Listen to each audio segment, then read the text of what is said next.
You know, maybe it's not such a bad thing that the final act of Asterisk War is set in Ulysses' land. I'm starting to like how the environment is so snowy and mystical, and it really adds some fantastical atmosphere to what could have been a boring final act to this series, as it's more or less detached from the main tournament. I also get the feeling that this final act is going to be more slice of life drama with some battles thrown in, if anything else, and that's fine as long as it veers away from, you know, the cutesy stuff and focuses more on the characters and their relationships and their battles, the stuff that I find the most entertaining in this anime. So in episode 23 of Asterisk War, Ulysses is asked by her brother to marry Ayato.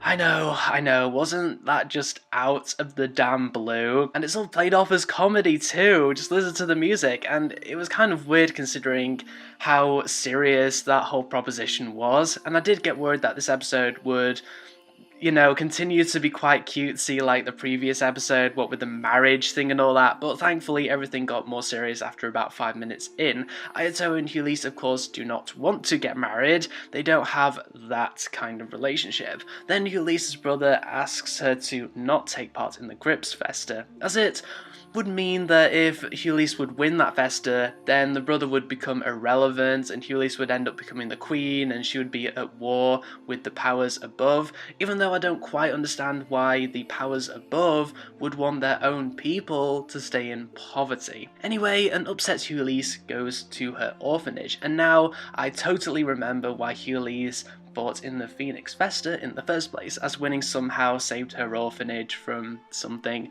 Ayato follows along and spots a greenhouse, which apparently was Ulysses' friend's favourite place, and then Ulysses' friend, it looks like she was taken away for some reason, and then, and this is where the goosebumps kicked in for me, Ulysses sees her lost friend again. Ulysses and her friend fight for some reason. The friend totally kicks Ulysses and Aito's asses. Then the terrorist from the last episode appears, but then everything is saved by Claudia at the last minute. Wow, nobody saw a last minute save coming. So yeah, this episode shows a transition from cutesy anime back to badass anime, and all the better for it. I really didn't want the final few episodes of this series to be fancy dress, Flora's annoying voice, and forced marriage of all things. I wanted badass stuff, people, and we got it in the end. Some things didn't make much sense in this episode, but I can forgive all that because the new snowy atmosphere distracted me from all the plot holes. Now let's see if the terrorist will be defeated anytime soon, and if the new characters, the king and Ulysses' badass friend, will play much of a part in the final few episodes.